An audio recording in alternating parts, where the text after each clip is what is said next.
Hello. Succession is the best show on television right now.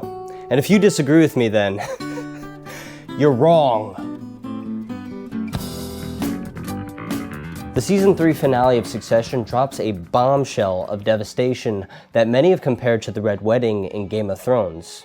While these comparisons nail the similarities of betrayal and devastating loss, they miss the most important similarity between the two. The protagonists fell because they weren't willing to sacrifice anything. Robb Stark was not willing to give up anything, so he lost everything. Kendall, Shiv, and Roman have not been willing to sacrifice anything meaningful throughout the series, and it cost them here, leaving Tom triumphant to teach us an important lesson in love and loyalty. Throughout the series, Tom has been loyal to a fault. He has faced the music, enduring scorn at his trial and laying his neck bare, ready to go to jail for Waystar. Tom has even stuck with Siobhan through her cheating, her verbal abuse, and her lack of respect. She has repeatedly demonstrated that she does not care about his well-being. I'm the patsy. I'm the meat in the sandwich. As Jerry is the bulletproof monk. Tom remained loyal to her with nothing to show for it. In contrast, Tom has felt his loyalty to Logan be acknowledged with promise of reward. I'll remember. Tom can also see that betraying Logan is met with consequence, where Siobhan's power rests entirely on her father's shoulders. Her dismissal of Tom in the finale is the waking moment for him to realize two things. One, that his love for Siobhan is separate from his loyalty, and two, that his loyalty to Siobhan is worthless. So when that moment of betrayal comes, we learn a valuable lesson. Love is not advantageous. Loyalty is. And loyalty requires sacrifice. When you look at the trio of siblings who have all failed to become worthy of success and compare them to Greg, Logan, and Tom, it becomes evident that the latter understands this lesson while the former do not. Greg and Tom have been able to climb in power by demonstrating their loyalty through sacrifice, while Logan has remained in power by expecting loyalty unconditionally, rewarding those who are loyal and punishing those who aren't. Off the board, fired with immediate effect. I don't think you're able to do that. Security! The efforts of Kendall throughout the series prove this rift of understanding.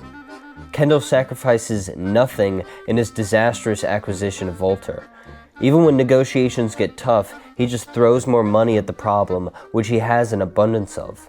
And make no mistake, his second attempt to take his father down was not born of sacrificing family control. It was sacrificing his father's control so he would retain his power. Kendall is always unwavering in his goal of CEO, and this applies to his siblings too. In Season 2, Siobhan is given the chance to prove herself the worthy heir, and instead becomes full of herself, unwilling to do any grunt work. And she can't even keep her mouth shut at the sign of pressure. Oh, for fuck's sake, Dad, just tell him it's gonna be me. Season 3 is Roman's turn, whose perverted lust just goes unsuppressed, spoiling any hope for him being worthy in his father's eyes. None of the three accept any reduction in freedom or power, and as it did with Robb Stark, it often costs them their heads. They mistakenly turn to exploit love or any kind of relationship in order to achieve gain, but fail every time. Kendall with Stewie in Season 1, Shiv with her lawyer friend in Season 3, and Roman with Jerry in the finale. Roman, Kendall, and Siobhan don't understand these types of power dynamics because they think the feeling of love in and of itself is a reward, and they think this because they never received any. Don't fuck with me! They were raised by Logan Roy, whose lust for power has turned his family dynamic into a kind of modern monarchy, where things like love and marriage are simply tools to strengthen your kingdom and increase the amount of people loyal to you. The failure of Kendall to truly love his children, Siobhan to truly love her husband, and Roman to truly love anything is all attributable to this, and it's why all three of them failed. I mean, look at Roman. The child who has gotten the closest to succeeding his father has also been the most loyal to him throughout the years. He flaked out on backing Kendall's initial coup, consistently does what is asked of him, unlike Shiv, and is the most hesitant of the three to block the merger deal in the end. And when Roman ultimately fails, he resorts to what these children have been craving all along. What have you got in your fucking hand? What have I got? I don't know. Fucking love? And Logan spits it back at him. For Logan, love means less than loyalty, and loyalty requires sacrifice. His children have sacrificed nothing to demonstrate their loyalty, and thus Logan feels no obligation to protect them in this deal. While Logan baits Love on a fishhook to reel his children in again and again, Tom proves himself by biting the line, choosing to swim on his own, demonstrating competence through absolute loyalty, no matter the cost, and a viciousness against his own subordinates, just as Logan does.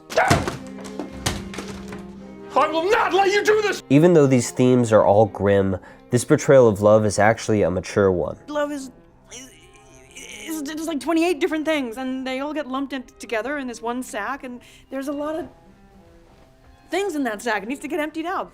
There's fear and jealousy and revenge. Love is messy, and sometimes the best way to deal with it is to separate the components and realize what's true and what's bullshit. Love and loyalty are not the same thing, and I don't think they should be relying on each other all the time. I think the most terrifying thing about the characters in Succession is not necessarily their lack of love, but their abundance of it.